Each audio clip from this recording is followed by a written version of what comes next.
All right, and welcome to Tax Tuesday. My name's Toby Mathis, And I'm Jeff Webb. and we're bringing tax knowledge to the masses as best we can. Let's see if we can do it. Today, we have a whole bunch of folks on as well to answer your questions. You don't see their faces, but I know for a fact, because I can see them, that we have Matthew, Patty, Elliot, Pio, Dana, Troy, Ian. Trying to think if there's anybody else on that I'm missing, probably, but we got a whole bunch of folks on to answer your questions. If you're wondering whether this is live, you can test it by going into chat and asking to see if somebody responds to you. No, it's not an autoresponder. You can ask questions. Here's the rules. We have two ways you can respond back. Number one is the chat, which is if you just have comments, but if you have specific questions, go into tax, the little thing that says Q&A at the bottom. So that's your question and answer. And the reason that we do that is because we have sometimes up to 1,000 people on these live. And if we have everybody answering a question in chat, it just goes, flies right on by us. So if you have a question, by all means, put it into the Q&A.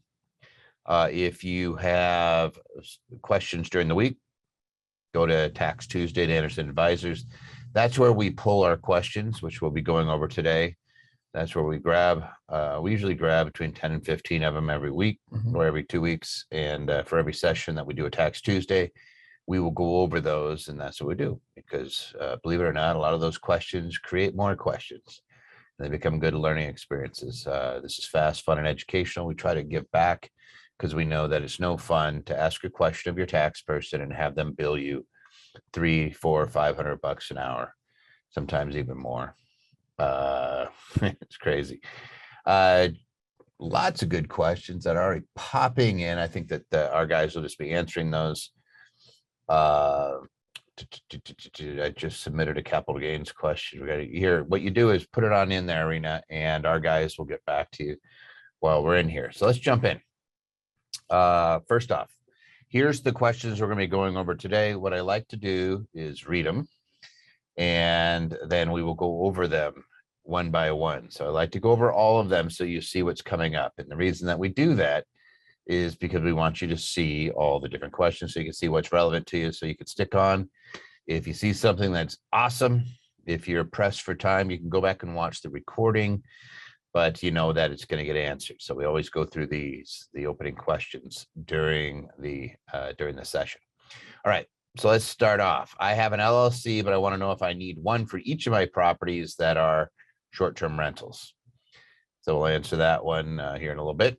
I have an investment property, a house that is paid off, and I'd like to transfer it to my son who's currently living in it with his family. What is the best way of doing it to eliminate the tax consequences to him and I? I'm 67 and my son is 33 years old. So we'll hit that one too. How many years can you go back to audit your tax returns? We had a significant loss of business, but still owe taxes for 3 years. My husband insisted we use H&R Block, and I think they screwed up. The odds are in your favor. So we'll go over that. We're evil here. There's actually a really good study that was done on chain preparers, and they were wrong 100% of the time on business returns. So I say the odds are pretty good that they did. So hopefully we can give you some goodness. I started a roofing business in 2020. And I only did one roof for $7,800, but I paid the roofer $6,300 and $1,200 for supplies. So I'm going to do addition in my head. It looks like it's about $7,500. So you made a tiny little bit. I was told that if you made under 100K, you do not have to file. I started the LLC in January of 2020. What late fees do I have to file for 2020? So we'll try to bring you some resolution to that. Hopefully some of these folks are on and we can ask them questions. Currently trading options in normal non-tax advantage brokerage accounts. Currently paying $1,500 to $3,000 a month in trading commissions and fees. Woo. I've tried no fee platforms, but their fills are horrible and potentially unable to close positions equals more costly than paying commission for faster fills. Question one. Like to be able to write off these fees to offset question. Question number 2, how to make this trading income active instead of passive for further tax benefits. So you're thinking of it like a business. Good questions. We'll get to that. I started a business last year, setting it up as a C Corp. I invested approximately $180,000 is the franchise fees, equity injections or injection, etc. What are the different ways to get the tax benefit while reimbursing myself? Should I leverage a 1202 qualified small business stock is what that means, QSBS? Is that only applicable at the sale of the business? Can I still reimburse myself for equity? I'm glad that you're asking these questions. We'll give you some clarity here. I bought a rental property on, looks like December 8th of 2021. The renter signed the lease on the 24th of December. I had intended it to start on 1/1/2022, but because of a state law, the lease started on the signing date and ends on 12/31/2022. No rent was paid until January. When is the property considered placed into service? When do I start depreciation? I didn't have any income in 2021, so would the depreciation carry forward? Great questions, and we'll get into those. Can you talk about writing off a new truck purchase for use exclusively for my business? And what are the tax benefits of having real estate professional status? Nothing like open-ended questions that we will get into. Jeff loves these because he likes to explain things. Right. When my Wyoming Holding LLC, my Wyoming Holding LLC owns another domestic LLC of mine that is an active business, both single member LLCs, as a licensed insurance agent, do both LLCs have to file a tax return? And if so, will active one flow into holding one, which then flows onto my personal? So we'll dissect that. I have heard Tobin talk about benefits of cost segregation. I'm just going to add a word in there to make it understandable. I've heard Tobin talk about the benefits of cost segregation. I've tried to read more about it. How do you cost segregation analysis? On the IRS website, they talk about construction blueprints, construction engineers, and construction budget. If it is part of a construction project for a new building, how do you get the analysis done if you purchased pre-owned property? Do you hire a firm? So we'll dive into that and we'll go over what the requirements are. Last question that we're going to be going over. I operate my business out of my home and want to rent the home to my entity so I can write off the mortgage rental expense as a business expense and use a primary residence loan to purchase a new home. Can I achieve this by writing a lease to my business? How can I go about this? So great questions today. We will dive into all of them. Speaking of which, you might be watching this on our YouTube channel, which we do these as YouTube Live, or you may be watching it as part of a Zoom call. Either one works. But if you are on the YouTube channel, you'll see that we have a ton of other content, including previously recorded Tax Tuesdays. We also do a lot of videos on specific topics. And by all means, please hit that subscription button. You can just do the little subscriber. It's up in the right corner. You see a little finger on it right up there. It's kind of halfway cut off. But if you go to the actual YouTube, this is the aba.link/YouTube. You can see the link there. Somebody might share it. There you go. Patty already did it. She's way ahead of me. You just click on it and subscribe. And then you're notified whenever a new video comes out. It's not going to spam you. Right. It's just going to say, hey, new video was put up on X. And if you want to watch it, go watch it. If you don't, save it for later. Here we go. You ready, Jeff? I'm ready. All right. I have an LLC, but want to know if I need one for each of my properties that are short-term rentals. Jeffrey, what do you say? I say need is a very strong word here. Mm-hmm.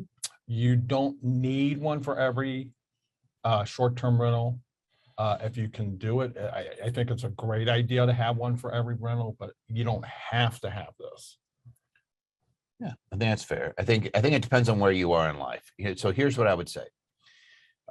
From a risk reduction standpoint, you want to make sure you keep your personal realm separate from your investments and the risk associated with businesses or investments. In other words, you don't want to have a Hey, a short-term rental, by the way, means an Airbnb or a VRBO. It's just a rental that is going to be 7 days or less, and it's considered an active business. So if you have an accident on one of your properties, and I'll use a real life example, somebody was in a swing, the branch broke, the branch came down and killed the individual that was on the swing, right? Horrible situation. Stuff like that happens though. And if you're VRBO, it could be somebody falling down your stairs. It could be somebody drowning in your hot tub, whatever, just fill in the blank. There's bad things that could happen or injuries. Isolate that from your personal realm. And the way you do that is using a limited liability entity like an LLC around the property. Now, if you're just getting started out, you might have 1, 2, or 3. I would strongly recommend that you isolate each property because each property could create liability for the others. So for example, Jeff here has a bunch of investments and he's gone through life and he's got his accumulation. He may be in a different circumstance than somebody who is just getting started out.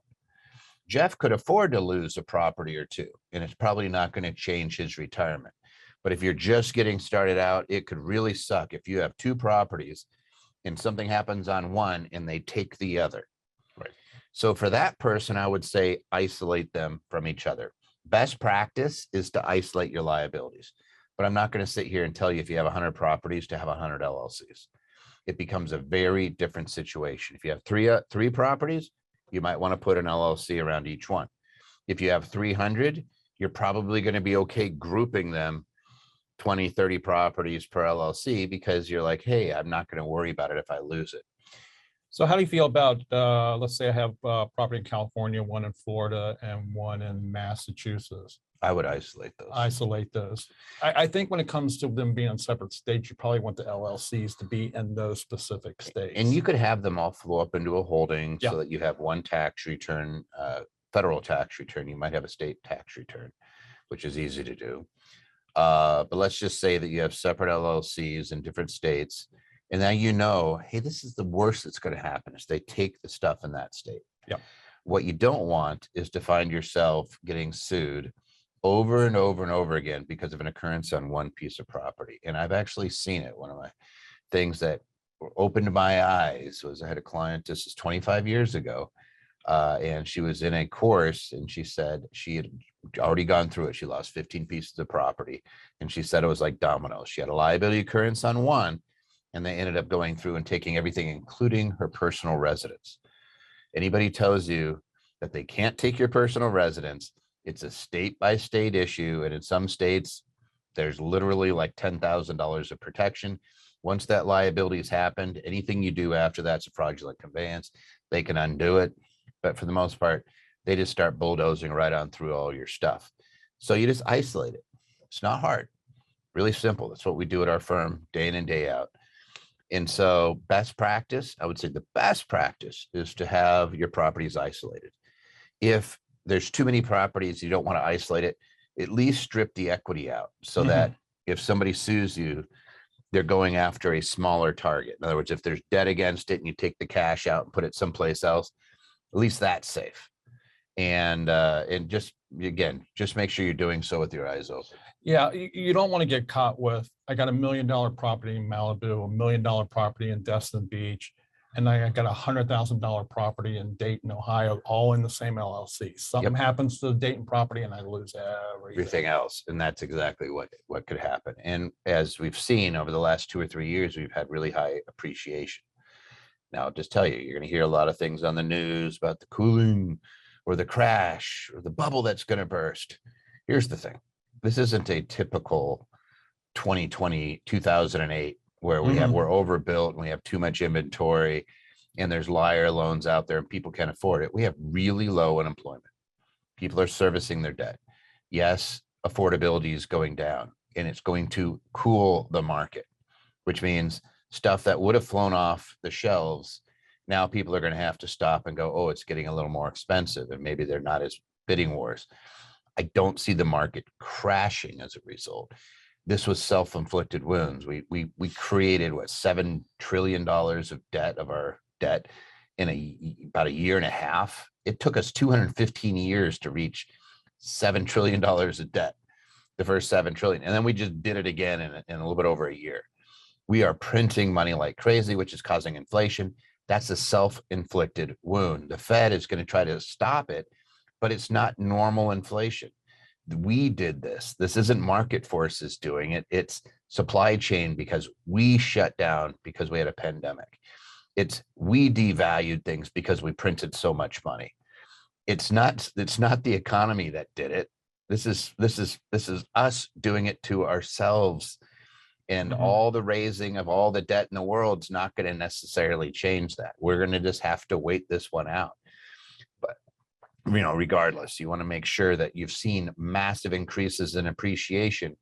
You don't want to expose it to the one liability occurrence.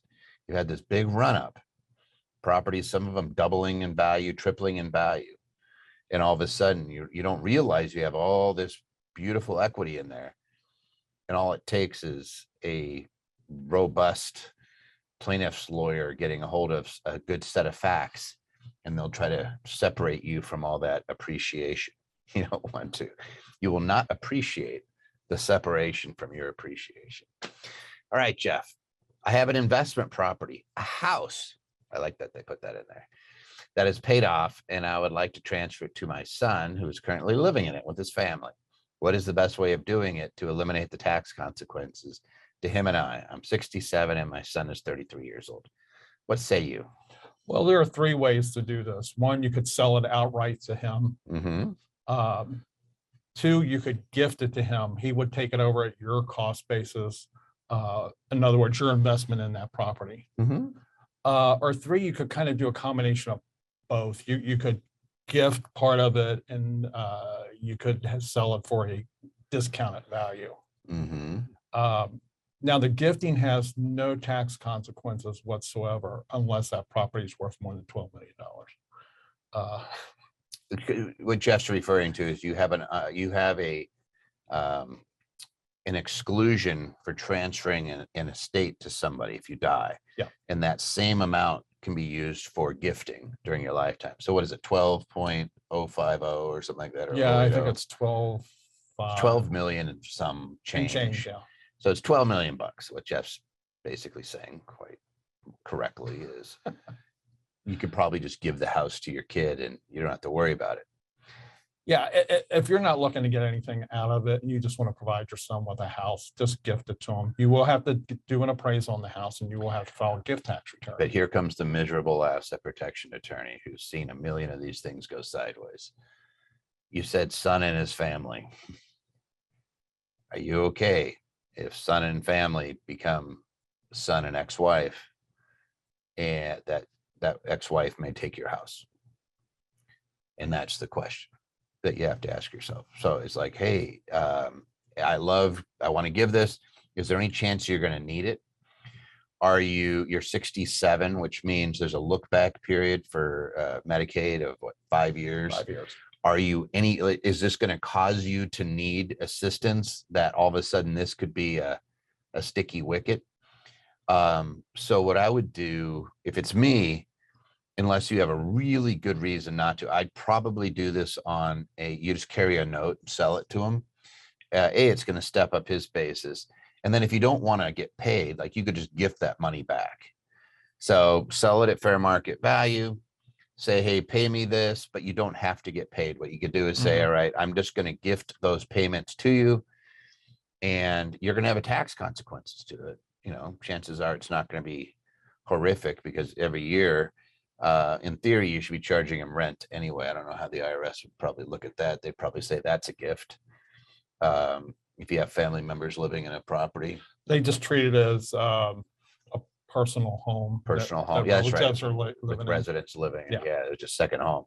So you're not getting much tax benefit out of it. So if you did it like, if it was your primary residence anytime in the last 5 years, 2 of the last 5 years, that would be great. You could probably avoid any tax on at least the gain. But if it's a property, just second property, we'd have to explore, was it ever used as a rental? Was it used as a primary residence? Because there's some tax consequences to both of those. Yes. But my inclination would probably be just to make sure you don't lose control of that property, is to have a debt. And that way, if something did happen, with your son and his family. And I'm not, you don't want to curse anybody. It's just seen this happen way too often where somebody is kicking themselves going, I didn't know. That at least you have, it's, you could choose whether or not to continue to gift those payments to them if something happened along those lines. So it's just a reality. It's about a 50-50 shot. I'm sorry, but that's just me, my horrible asset protection side of me going, it's a pretty good chance it's going to happen. So we should address it. Somebody says, if you gift your house, where and who has the new basis? When you gift an asset, here, I'll just, you already mentioned this. Why don't you just Yeah, say it? if I gift an asset to Toby, then he gets my basis. So if I paid $100,000 for a house and haven't depreciated it, he gets the house at a basis of 100,000, even if it's worth 3 times that now. It's not like when you inherit a house, then you get the stepped up basis. Correct.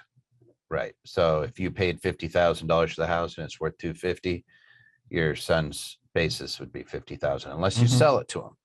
You sell it to him, now his basis is whatever the sale is. And again, it's up to you. And then somebody says, when the house is gifted to the son, will it be reassessed for property tax? It could be, Lynette. Yep. It actually could be. So it's, again, that's why you look at these things before you just give something over.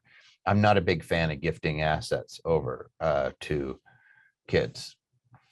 Just not, because there's so many unintended consequences. We see it all the time.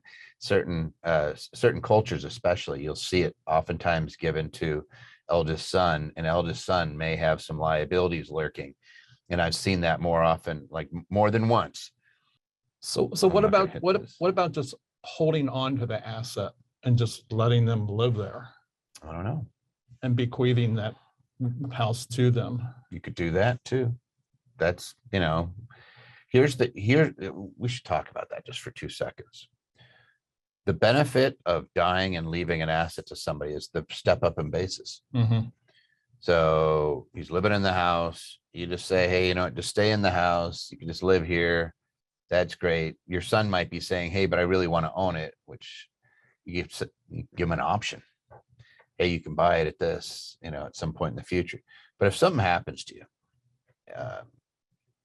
something bad, you get a disease, terminal disease, accident, COVID just, caught a few folks, something, and you pass away, the benefit is that you now have a higher basis. So if they do sell it at some point in the future, that they don't have to pay tax on all that increase in value that had happened during your lifetime. Let's keep going on, because I know we'll be here till midnight if you let me. How many years can you go back to audit your tax returns? We had a significant loss of my business, but still owe taxes for 3 years. That sounds bitter. Yeah. It sounds like, man, we lost a bunch of money, but we still owed taxes. My husband insisted we use H&R Block, and I think they screwed up. So I think what they're really asking, Jeff, is, can we go back and amend these screwed up returns? Maybe. You can go back to the statute of limitations is 3 years from the time the return was filed. So if you filed your 2018 return before April 15th, that has already sunset. The statute's already ran out on that. That one particular year. Yes. If you filed it if you got an extension for that return, which if you went to H&R Block, I kind of doubt. If you got an extension for that return and filed it later in the year, you might still be able to amend that 2018 return. 2019 and 2020 are both still open to be amended. Yeah. So if you had significant loss for 3 years, chances are that sounds like it's 2018, 19, and 20, I would imagine. Yeah. So, and that you still owe taxes. For some reason, they may not have. I mean, if you had business losses, they may have treated them as investment losses and carried them forward. I don't know how they would actually treat that. Let's say that somebody treated something as a passive loss when it should have been an active loss. It really is the year that it's incurred that's going to control that, right? So if you erroneously called it a passive, I think you're kind of stuck with that. You keep carrying it forward, but hopefully you're able to go back and correct the situation. Because I'm with you. If I lose money in a business, it depends on the business.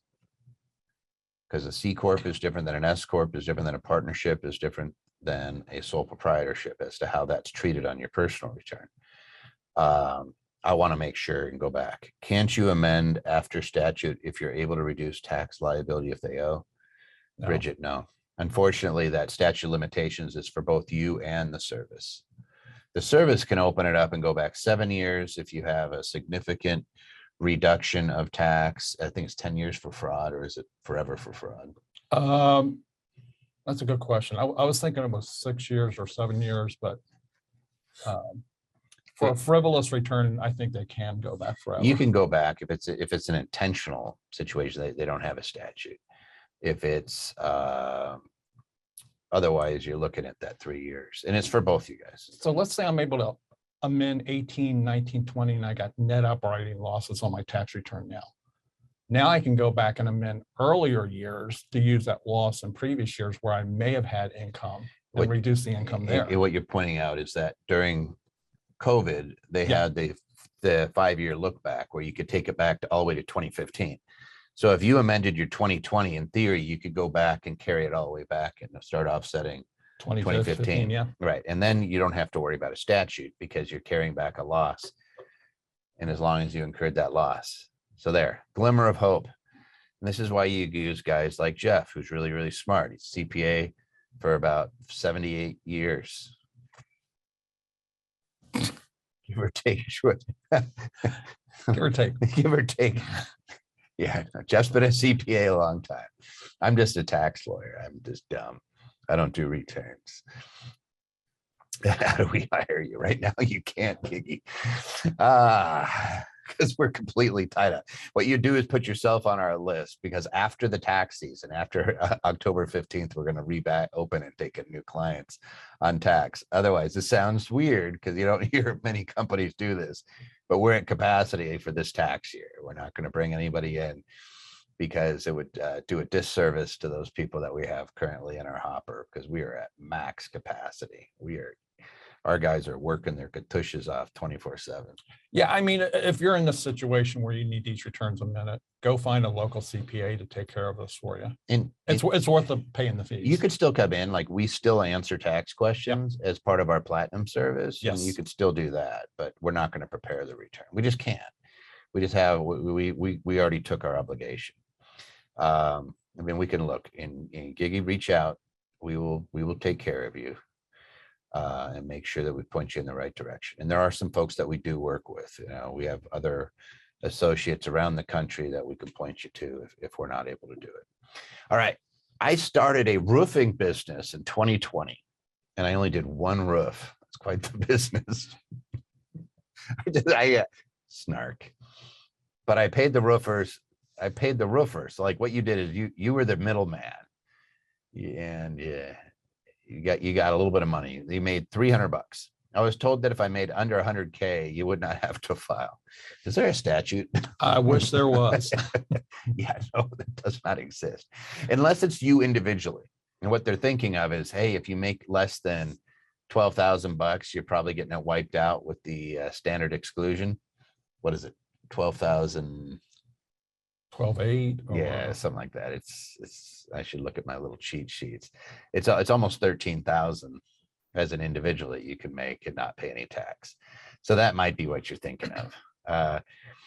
Whether there's late fees, it's an LLC, so it depends on how it's taxed. But let's just assume this is just you, and it's a disregarded LLC, meaning that the IRS ignores it. They do this. Oh, it's just you. We'll look at your return. You know, they don't look at the LLC. If that's the case, are there any penalties? No, because I'm guessing you probably, do you think he filed his return for 2020? Sounds like they didn't file anything. Yeah, I would just file the return. You're not going to pay any self-employment tax on $300. You're not going to have any tax period, but I would file this return primarily because it's business income of $7,800, and that's really what they're looking at. And you need to take your expenses. If you don't take your expense and they come back later and assess, you could be paying tax on the $7,800. Correct. Because they could say, oh, You missed your chance. And then you would pay self-employment tax on that full $7,800, and you don't want that. That's 15.3%. Yeah. Yeah, so that could be painful. And if you have a tax liability, there could be penalties and interest. The penalties are capped at 25%. Yes. And the interest would be about 6% a year. So yeah, you could still owe some money. It'd be annoying. Yeah. So file your return, even if it's late. People do this all the time. Hey, I didn't file any returns. What should I do? File them. Get a power of attorney. Let's look and see what income's been reported to you. Let's reconstruct as best we can and file your returns. Chances are they're not going to bug you. They're going to be very pleased. When I say they, the Treasury is going to be very pleased that you're filing your taxes and that they didn't have to prosecute you or chase after you. So, and we mentioned statute of limitations earlier. When's the statute of limitations start if I don't file my return? it never starts to run. They can go back and hammer you decades later. So don't do it. All right. Besides, you don't have to. Like, you're probably not going to pay any tax. Yeah, you're not going to have any tax. You're going to be out the cost of the return, which isn't going to be that much. All right.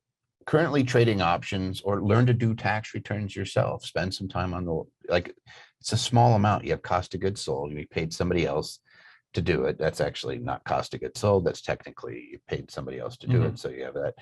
Plus your materials, you're going to have like $300 that you netted. Plus you probably had some other expenses, some traveling around. Maybe you bought a tack hammer or something. I don't know, but just do it.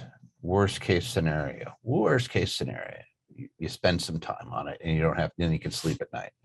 Currently trading options in a normal non-tax advantage brokerage accounts. Currently paying $1,500 to $3,000 a month on trading commissions and fees, which means this is a very active trader. I've tried no fee platforms, but their fills are horrible and potentially unable to close positions equals more costly than paying commissions for faster fills. So this sounds like what I would term a professional trader. This is somebody who that speed matters, because to Jeff or I don't think it matters. We're like, didn't get filled immediately. You know, most investors, they're like, meh, they're not too worried about it. He's working with the price fluctuation. Yes, they're playing. Yes. And I don't do that. I'm an investor. And there's a big difference. I buy things to hold them forever, and I buy them for their income. And I'm not too concerned about, I'll usually sell a put to get into a position, but that's a topic for another day.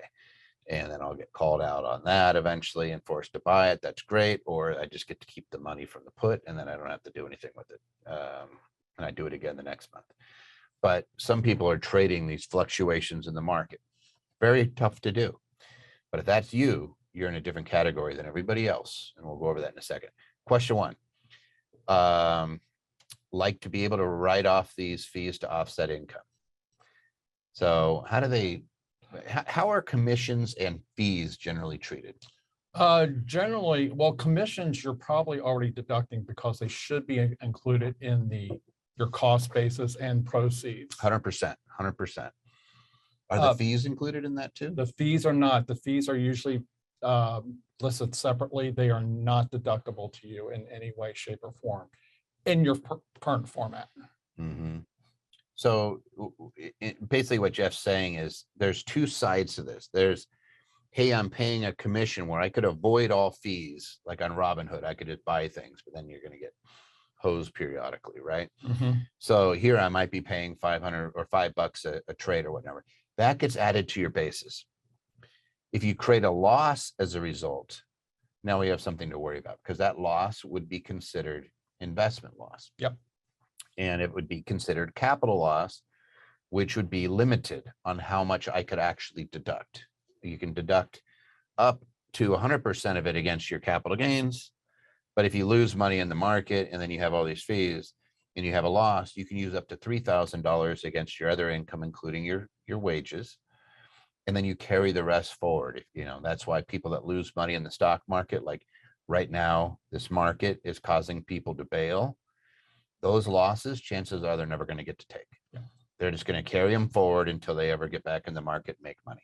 Here's a hint. When the market's doing this, lose your lose your account. Yeah. Password and go on a vacation. Don't log in. Yeah, because all they're trying to do is make you do something. They're fear porn, blah, blah, blah. The best thing you can generally do is what Warren Buffett said before, you take the right hand and stick it underneath that right butt cheek. You take your left hand, stick it underneath Jeff's left butt cheek, under yours. Don't touch Jeff's butt cheek. Yeah, just sit on your hands, guys. If you have good income producing stocks, if you don't have good income producing stocks, then I'm going to show you how you can learn how to pick the right stocks. I'm going to show you how to join Infinity Investing. No, I did something a little different. The market was down about 600 points early today. And so I went in and bought some more dividend paying stock. The yields are great. So, but here's what I would say is nobody knows where the bottom is. It could be 50% lower. I could lose that money. That's right. True. But when you buy, the best advice that was ever given to me, it's by really wealthy folks, was, when the market's going up crazy or going down crazy, don't open up your statements. Yeah. Right. You're buying it for the income stream. So when you buy dividend producing stocks, you're buying it for that dividend and because you can sell options against it. And this is a great market to be doing that because it's so volatile. You can actually make some good money on it. But don't be looking at the value of your company. Like if I have rental properties and I have 100 rental properties, I don't care what I paid for them. Like it literally matters nothing to me. How much did you pay for that? Hey, it's gone up. Oh, hey, it's way down. All I care about is how much are they paying me in rent? And that's the way that we look at the stock market. And then again, way smarter people than me talk about this stuff. And I'm just saying that the people that are consistently successful, especially in our client base, where we do over 10,000 returns a year, fair. Yep. The people that are successful do the same thing, and they don't sit here and play this jump in the market, jump out of the market. If you do it as a professional, which leads us to question number 2, how to make this trading active. You need to bring in a corporation into the mix.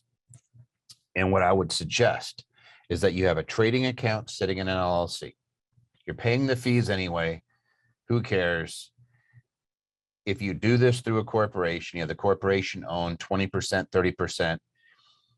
You literally can just run all the money, all the profit up into that corporation. And then if it pays it out to you, if that's what you want to do, you can dump it all into a 401k.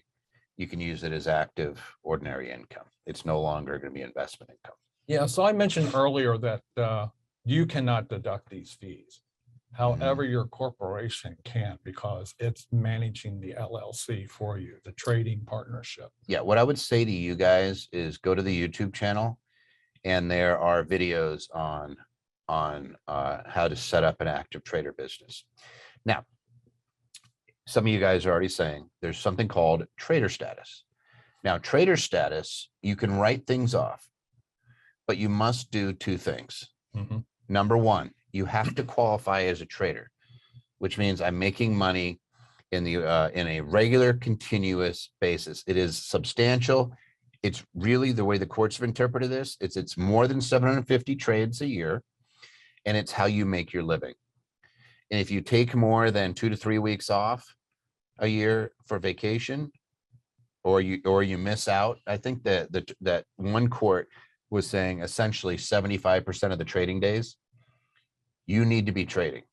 You don't do that, you're not going to be a trader. Yeah. So number 1, that allows you to write off your expenses as business expenses. As to whether losses will be allowed, you must make a mark-to-market election. And you would have had to have done that last year before April 15th. You can't make a mark-to-market election retroactively or for this current year. We can't even make an election for 2022. You're going to have to wait. Like actually for 2023, we'd have to make it. Well, if you make it by April 15th of 2023, it's actually good for 2023. So it's for 2023, but not for 2022. 2022 is gone. 2022, you cannot do this. So you'd have to be a trader and a mark-to-market election. And something else people don't realize is when you're a trader, what the courts are saying is you have to be looking to make profit from the daily fluctuations of prices. Yeah. Meaning if I'm holding a bunch of stock long and I'm holding this over here very, very short, I don't get to merge all that together. Yep. I have investments and I have my short-term It's trading. weird, isn't it? It's because it doesn't exist in the code. It was something somebody conjured up and pulled out of their katush, and they went to the court saying, hey, it's not fair. I'm a business and I meet the level of a trader business, and here's how I do it. And the courts created this thing. If you have a W-2, you're going to fail. Yep. If you do anything else substantial, you're Yep. going to fail. If you look it up online, there's a number of websites that tell you all the different ways this can go wrong. Yeah. You could just go to our YouTube channel. I've written on it and I've done a ton of videos on it. We have like you'll find, I think we've had about 1,400 videos, and I would wager that there's probably 20 or 30 down there that are going to dive into this subject. And you could realize we're not big fans of trader status. Even though you might qualify here, I'd have to look at it, see if you're making money. If you're making money, you might be fine. We might say, yeah, you could be a trader. We're not worried about the mark to market because you don't have a loss. We could do it. But you may as well just put a bullseye on yourself and say, I'd like to be audited because it's facts and circumstances. There's no statute that says you do this, you qualify. Therefore, you get to go in front of the court to see whether you qualify, which means you probably going to get audited. And they're probably going to make you go through to a tax judge to determine whether your facts and circumstances meet the requirements. Yeah. So if you're trading and you're making money, for me, it doesn't make sense to do the trader status unless you have substantial other expenses you want to deduct. For the only people that it makes money on are people that are not very good traders and they lose money a lot. And we could probably make them more money by suggesting that they stop trading. Yeah. Here's how you make more money. Come here. Right. So this Saturday, I have Aaron Adams and I and Nicole DeBrasio probably going to be going over mostly real estate. But Infinity has two components to it. It's both the stock and the real estate. Now, here's the good news. Everything's free to get in and to also be a basic member to get most of the methodologies on the stock market. Like you don't have to be what we call a 360 member to get access to that. Right. If you want to learn how to trade in a very systematic, boring, going to get rich over a long period of time, because statistically it's almost inevitable if you do this, we narrow the market down to maybe 60 companies that are going to meet the criteria at any given time. And of those 60, you're probably looking at 5 a week that are going to hit it. That would be something you'd invest in. It's really, we keep it simple. This week, we're going also over real estate. We want about a third of your portfolio to be in real estate. Not 100%, you notice that.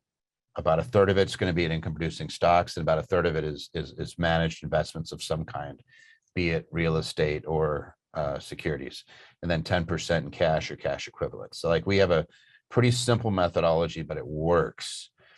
Some people say, oh, it's boring. Good. Boring's good. Sometimes find the good things, like good income producing properties. We find them all over the country. You're going to know. Well, if you go Saturday, you'll figure out that everybody that you're talking to is an avid investor, myself included. So we'll be going over that. It's 9 to 5 Pacific Standard Time, or 9 to 4 Pacific Standard Time. We never really go to 5. But we will go over the whole how it works, our philosophy. It's absolutely free. If you have a young person or somebody that's experimenting with debt, we will cure them of that. Send them on over. Like if you have one of those knuckleheaded nieces or nephews or kids that you're like, God, dang it, will someone talk some sense into them? We'll show them the charts. It's pretty straightforward. So you want to come to that? It's absolutely free. Patty will probably share a link to it, and you can come on out. Somebody says, why do lawyers do that? Because we get tired of watching all these people getting people to lose money. We don't want you to lose money. We want you to stay a client. In order to be a client, you need to be making money, because tax issues are usually the realm of those who are making a lot of money. So I need to make sure that you guys make a lot of money. You lose money, you don't need us. Then Jeff and I are sitting around twiddling our thumbs going, where did all the clients go? They all lost everything they had. I don't have to do a return for them anymore. Right. We need you guys to be making money. So a few years back, really one of those things that bit us in the katush. and said, we better do this. Wrote a book called Infinity Investing, and we've been teaching it ever since. It's absolutely the basic, will get you where you need to go. It's absolutely free, guys. Used to be behind a paywall, and we said, as soon as we can stop doing that, we'll do that. And we do very, very well just with our business. We help you guys make money. It is very helpful for an asset protection and tax firm to have somebody teaching them how to make funds. It's great. Yeah.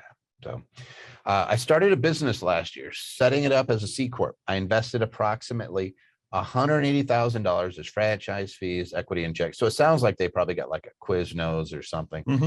What are the different ways to get the tax benefits while reimbursing myself? Should I leverage the 1202? This is only applicable when you sell a business and it's small business stock, and like, we're not going to worry about that. So we can't do that. Can I still reimburse myself for the equity?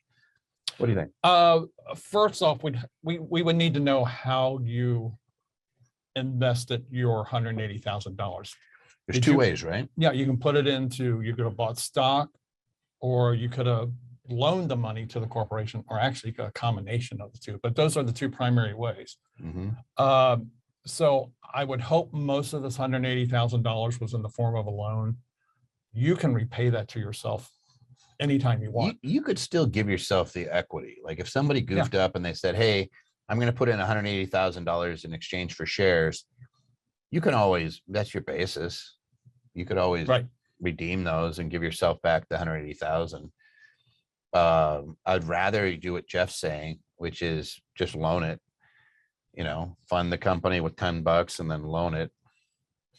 The operating capital, but you might need it, and then it can always give you that money back absolutely free. One thing he mentions is the tax benefit. You're not going to see a personal tax benefit because this money belongs to the corporate. Well, the expenses belong to the corporation. Yeah. Now it's a C Corp, so there's losses in that company, period. Yeah. And those are going to be trapped inside that C Corp. You should know that.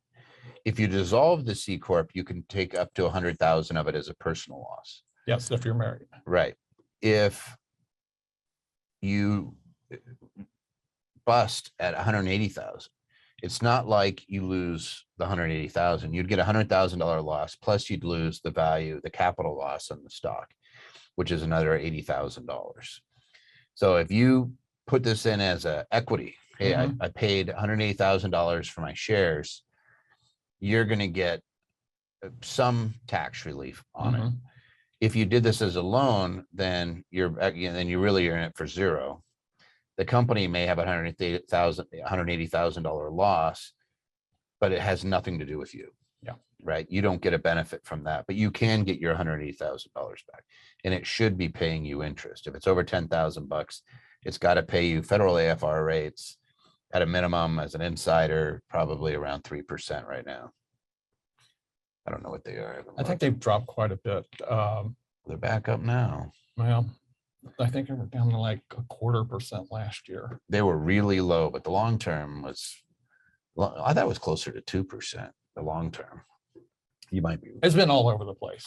Yes, I was frankly surprised. How do you do this as a loan? The recording went out briefly. You just loan it. You just actually do a note.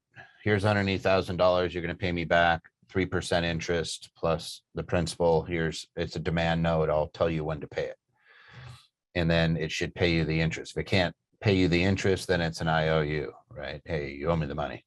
Yeah, if this is a true C corporation, you're going to put some money towards common stock, but not the whole 180. Yep. All right, here we go. I bought a rental property on December 8th of 2021. The renter signed the lease on December 24th, 2021, but it didn't start. The lease started on 1/1/2022. So you leased it on January 1st of 2022, right? No rent was paid until January 2022. So here's the big question. When is the property considered placed into service? And Jeff, you'll have to explain why that's important. And when do I start depreciation? I didn't have any income for 2021. So with the depreciation carry forward? Jeffrey. So property is placed in service when it's available for business use. That is, you put it up sometime in December for advertising it to be rented out. You did find a renter. So technically it was placed in service sometime in December. However, and I hope you agree with this, I'm going to say it wasn't placed in service until January 1 of 2022.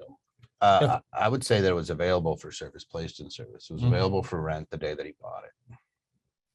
So I don't think I would take any, well, it's going to depend on what my other deductions are on my Schedule E. But you would have a very small sliver, Oh, yeah, the Of depreciation will 2021. be very tiny, but I would take it in 2021. even though he doesn't have any income or Yeah. he's not going to be able to use it. If it was vacant, then you can't take it as a loss anyway. You just carry it forward. But he's going to get that. He might get that extra month, right? Otherwise, if he And it's a puts, half month. yeah, Yes, it's a so- small amount. But if he doesn't do that, how are they going to treat it if it was put into service on January 1st? Is he going to get the full year, He'll or get- are they going to do a half year convention? Oh, I see what they'll do a half month convention. So if you say it's placed in service on January 1, he'll get 11 and a half months of depreciation. So this way we get an extra month of Yeah. depreciation. So that's I just, see what you're saying. but technically it's placed into service when it's available to be rented. Mhm. You don't even have to rent it technically to get depreciation. And the depreciation may not even be your biggest expense. There may be some other expenses, real estate taxes that you may have paid, interest that you paid if there's a loan on it. We don't know. That's you don't want to lose those expenses. You want to go ahead and collect or report those. Now here's the big one is if I didn't have any income in 2021, can I carry that depreciation forward? I think you're required to actually. So it's not, could you? I don't think you can take the loss because there wasn't anybody in the unit.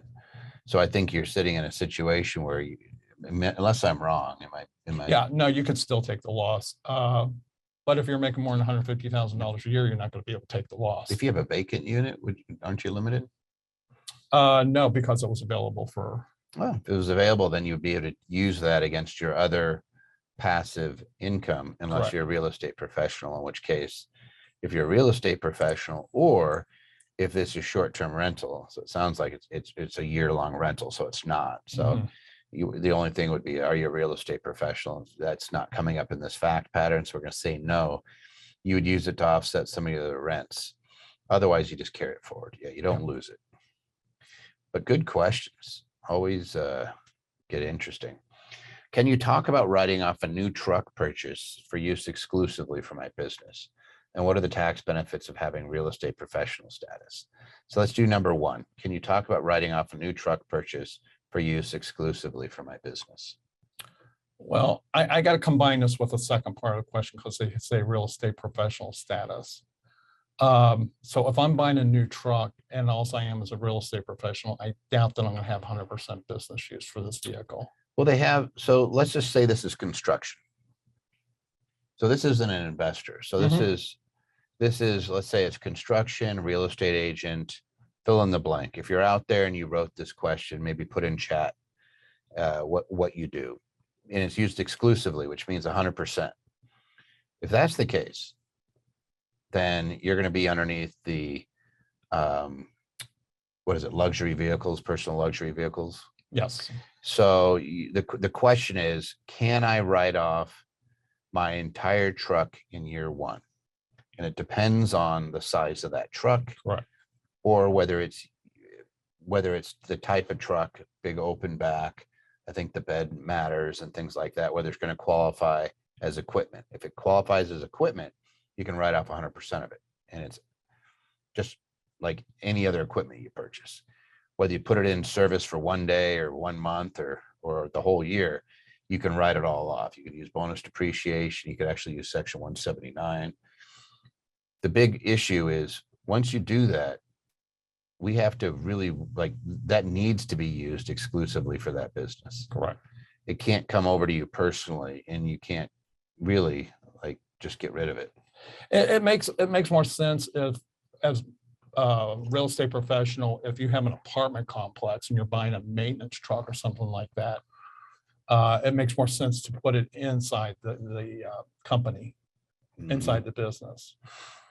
If you just have a couple of rental properties that you're tooling around, you're not going to meet it. You're not going to like exclusivity. So Jeff and I get on here all the time, And we're usually telling people, don't put your car in your business Mhm. because you have to use it more than 50% or there's adverse tax consequences.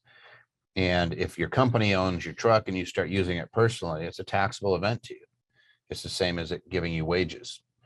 So you got to, so when I see a fact pattern where it says exclusive, then I'm like, okay, you're going to have commercial insurance on it.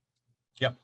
I mean, and it's going to be for the business. It's probably going to stay at the business, and hopefully it is a type of business that is requiring a, big truck or something like that. If that's the case, yeah, you can write it right off. Now, real estate professional status, if you are in a profession, short-term rentals, Airbnb, VRBO, construction, development, real estate agent, if you manage properties, even your properties, and you meet the requirements under 469, it's a section of the code where you do more than 750 hours in one of those businesses, one spouse has to qualify. 750 hours and more than 50% of their personal services for the year. So if you have another job and you do that other job for 1,000 hours, you need to do 1,001 hours in your real estate active businesses. And you have to materially participate on your investment properties. You do those two things, your losses are no longer passive for real estate. They become active, ordinary losses. Yep. And if that's the case, you can do a lot of good offsetting your other income. So a W-2 job of a spouse, if you have another W-2 job, if you have another business that's kicking out income, you can offset it. Now that truck, let's say it's a $60,000 truck, something like that, probably not enough, but let's just say 60,000, and it creates a loss of $60,000.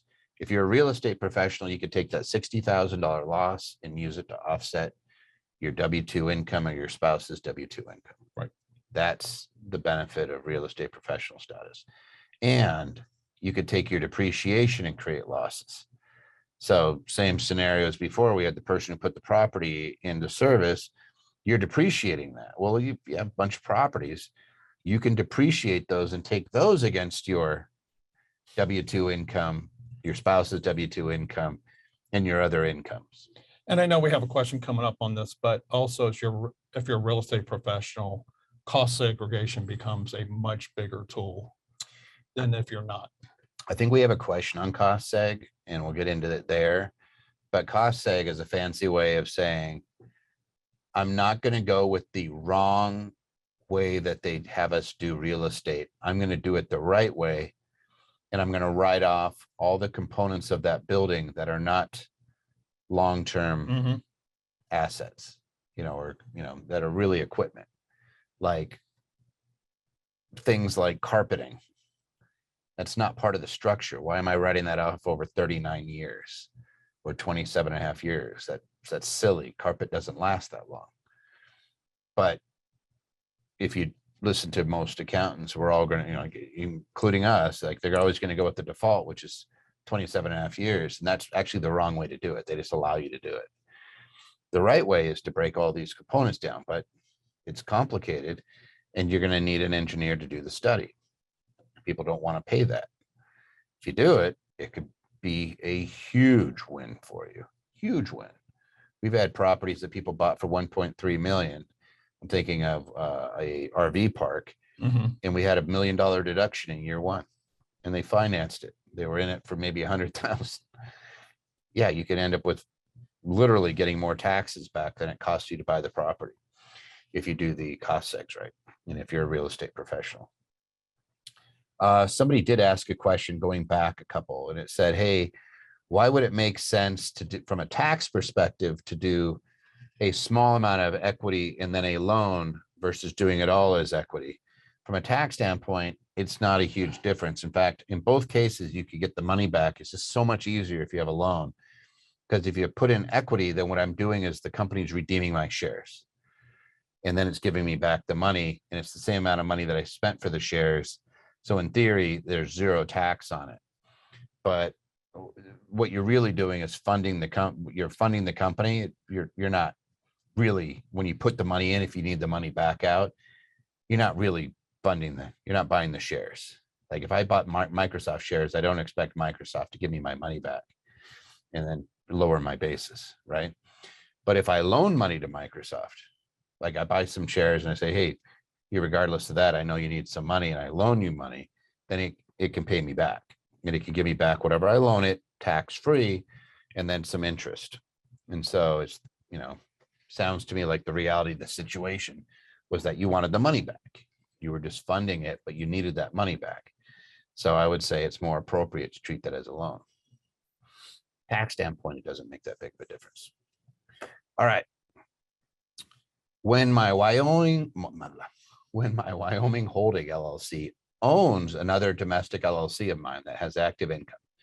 So it sounds like the Wyoming is a single member to the individual. Mhm.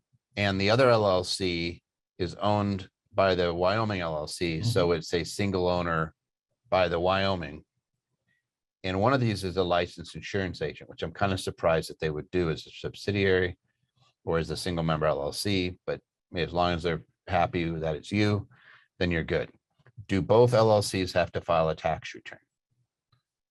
Neither LLC has to file a tax return unless you're in certain states. You may have a state filing. That's exactly 100% correct. It's disregarded for tax purposes when it's a single member, so it doesn't file unless your state says single member LLCs have to file for income in our state. Then if so it doesn't have to, but will one flow into the holding one and then flow into your personal? That's going to happen regardless, right? Yeah, I mean, look at it this way. I had I'm an insurance agent. I was reporting on Schedule C. Toby came and says, oh, you need to put this on a holding company. And I do exactly this. I put it in a holding company that owns another LLC. My tax reporting hasn't changed at all. I'm still reporting it on Schedule C the way I was before I had all these LLCs because IRS doesn't even consider these LLCs. Yeah, technically the term is disregarded LLC, and it's disregarded for tax purposes to the federal government. So they ignore the holding company, and then you're telling it to ignore the other company. So the IRS says, okay, we're going to ignore them both. Whose return is all this income or loss going to be reported on? And you say, me, right? It goes from one to the other. Hey, so the second goes to the first, and the first says, I'm going to report everything on your return. Yep. So all the IRS is doing is saying, forget these two, where's you, right? And that's it. It's actually really simple. The bigger question is, why would somebody have a holding entity in Wyoming?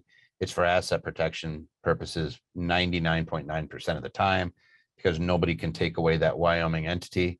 So if you have value, let's say that you're an insurance agent, you have tails coming into your insurance company, and you don't want anybody to ever take it away, whether you get into a car accident, whether you get into some sort of legal jeopardy and you end up with exposure, or, somebody comes after you, your neighbor hates you and sues you, they can't take your LLC away in a state like Wyoming. They can't. The best thing they could do is lien it if they're successful in winning their lawsuit against you. So that's why people use Wyoming LLCs. All right, we have a few more and then we will be done. I have heard Tobin talk about, that's me. That's actually my middle name, by the way. He actually got it right. I have heard Tobin talk about benefits of cost segregation. I try to read more about it. How do you do a cost segregation analysis? On the IRS website, they talk about construction blueprints, construction engineers, and construction budget. If it is part of the construction project for a new building, how do you get the analysis done if you purchased pre-owned property? Do you hire a firm? You're looking at me. Yes. So yes, you do need to hire a firm. There's actually two different cost segregations. There's one for residential property, which is fairly straightforward, but you still need to have somebody else do it for you. And then there's one for commercial property, which is way more in depth, where you start talking about engineering plans and so forth, and what is the makeup of the commercial property. It sounds like that's what they're doing, and it's so much easier if you have the plans, because you're the cost segregation company. We work with Eric Oliver over at Cost Seg Authority. We could share his information with anybody that wants it. but that's all they do. They're CPA from that. All they do is cost seg, and they do some energy credits, but they're very niche because it's a very niche topic. But because they do them all the time and that's all they do, they're very, very accurate. When they look up a property, they've probably done something in that neighborhood around the country. And they could say with their network of engineers, what do you think? And they know who built it. They know all the contractors on it. They're probably familiar with the property itself. Believe it or not, it's a very small world. And all these builders tend to kind of know each other's stuff. So they'll be like, oh, okay, here. And if you're building it, it just makes it really simple, because then they can say, oh, here's all the materials that are tangible personal property that should be treated differently than the structure. And that's how you get all your tax benefit. We had one that was, and this is why it's important for commercial property. It was a distribution center warehouse for frozen food products. And they ended up writing off somewhere close to 90% of it. Yeah, I imagine, because it's all because of the specialty items inside. It wasn't all structural. It's the same thing that happens when you're doing mobile home parks and RVs. A lot of it isn't the structures, because structures really aren't any. It's really the pad. It's all the personal property that's going into it. And yeah, you write those things off right away. Patty, to Donna, she's probably looking for Eric Oliver, because I mentioned Eric Oliver over at Cost Seg Authority. So Donna will make sure we get that to you. Super nice guy, by the way. Yeah. Really great guy. Let's keep going. I operate my business out of my home and want to rent the home to my entity so I can write off the mortgage rental expense as a business expense and use a primary residential loan to purchase the new home. Can I achieve this by writing a lease to my business? How can I go about this? I wouldn't.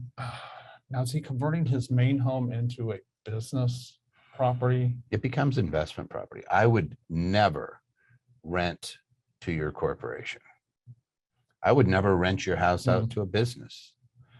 What I would do is have the business reimburse me and allow it to come in and use, like if it's me, I can have an administrative office in my home and the company can reimburse me 100% of that value. And the way you figure it out is you're going to look at the net square footage, that's usable square footage. I'm going to do it that way, or I'm going to do the room methodology. But in either case, I'm going to get between 20 and 35% of the house, all the expenses associated with it, as a reimbursement. And if I do this correctly, if that business is an S Corp, a C Corp, an LLC taxed as an S Corp, or an LLC taxed as a C Corp, I do not have to pay tax on a nickel of that money. So he does mention purchasing a new home. If that's the case and he's not using the old home for any personal use whatsoever. I know, I think he's talking about is I operate my business out of my home and want to rent the home to my entity so I can write off the mortgage rental expense. What you're looking at is if you have your house and you're using it for a business, the business can reimburse you for the use if it's truly a business. The problem that we see is a lot of people set up as a sole proprietor, in which case you are limited in how much even if a bunch of the house is being used, you're limited in how much of that expense you can actually write off. It's like $5 a square foot per year is the safe harbor. Otherwise, you need to show exclusive use of that particular area. And it's based on the gross square footage, not the usable net, the gross square footage of that property. So you end up getting a much smaller amount when you're doing a home office as a sole proprietor or as a partnership.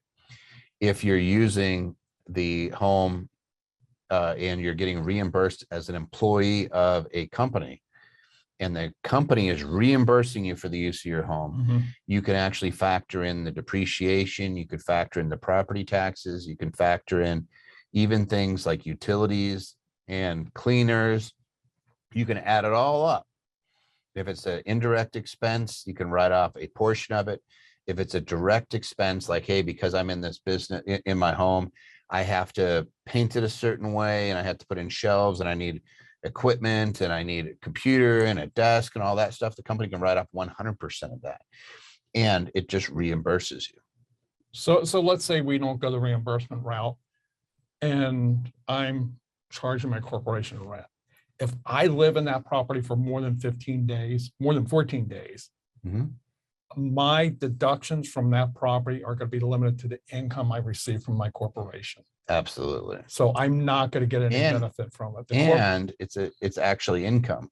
Yeah. Because I'm renting it and it's paying me, I have to pay tax on those dollars that I'm receiving. Correct.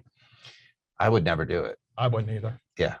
The only time I do it is if I owned a separate property that I was leasing, in which case I'm going to group those two Mhm. businesses together and treat them as one anyway. You could do that with real estate, in case anybody didn't know that. If you self-rent to your active business, probably what percentage of accountants do you think are unaware that you could group that? Oh, wow. At least half, if not more. Yeah, the vast majority, in my experience, of accountants are unfamiliar with grouping of a piece of investment property with an active business. You can actually do it. And then you don't have to worry about passive activity loss rules or anything like that. You just get to write it off. But it has to be a substantial portion of that building. Like it's a part of that business. All right. If you like this type of information, we do have upcoming tax and asset protection workshops. We have one on July 16th and one on July 30th. Clint and I tend to do these where we are teaching everything from what's an LLC, corporations, land trusts, different ways. I go over cost segregation, I go over depreciation, I go over typical business expenses, I go over 280A, which is a way to get more money out of a company by using your personal home and things like that. There's ways to get money from a company that's tax-free and unreported. That's really great. You can absolutely join that. It's no cost. It's July 16th or July 30th. Patty will share out the link. The next one coming up is obviously July 16th. And you're going to say, Toby, you guys do workshops all the time. Correct. We are a teaching firm. We teach constantly. That's one of the ways we get clients, but it's also the more we teach it, the better we understand it. And so we are constantly going out there and making sure our people are involved. Speaking of our people, I do want to say thank you to the folks that are on answering questions. Jeff, primarily, because he has to sit here and deal with my shenanigans, but Patty, Matthew, Elliot, Dana, Pio, and Ian, and Troy was on. I don't know if I saw Christos. He's usually on too. Let me see. I mean, yeah, there's Christos. All these guys, CPAs, bookkeepers, and accountants, they answer your questions. They don't get paid a nickel for it. Nope. They're doing it because it helps you, helps us. A lot of people are on these Tax Tuesdays. They're not part of our firm. We just do it because we think it's important to go out there and share information. And taxes are complicated, and there's a lot of really bunk information out there. So we try to demystify it and make it a little more approachable so you enjoy it. By the way, if you have questions in between a Tax Tuesday, send it in. Tax Tuesday at Anderson Advisors. We do not charge for this, guys. If it gets too crazy and you're asking a lot of specific things and there's work that has to be done, we'll invite you to become a client. Usually platinum is sufficient and we'll get you over the threshold. Platinum's only $35 a month. You can ask unlimited tax and asset protection questions. It's going to go through our lawyers. It's going to go to our CPAs. We're going to answer it. Again, we are a teaching firm first and foremost, and that's how we approach it. All of us have been bitten by the high cost of professional services and these retainers that people charge. And we try to make sure that that's not something we're doing to you. We want to make sure that we answer your question. So if you're not even a client, by all means, go to Tax Tuesday at Anderson Advisors and test us out. See if what I'm saying is accurate. This is exactly where we pull the questions from that Jeff loves to answer. Right. Yep. And when I'm not around, it's Jeff and Elliot doing a great job. From my understanding is that you guys are kicking it. A couple of people said, Toby, don't even bother coming back. Elliot and Jeff do such a great job. We don't have to listen to your craziness, right? And we get done by 4. It's almost 4. So it is 4. It's just 4:15. All right. So anyway, so I just want to say thank you, guys. It's so much fun teaching these, and it's fun to be back in the saddle. And Jeff, thank you, sir. Thank you. Glad to have you back. All right. Until the next Tax Tuesday.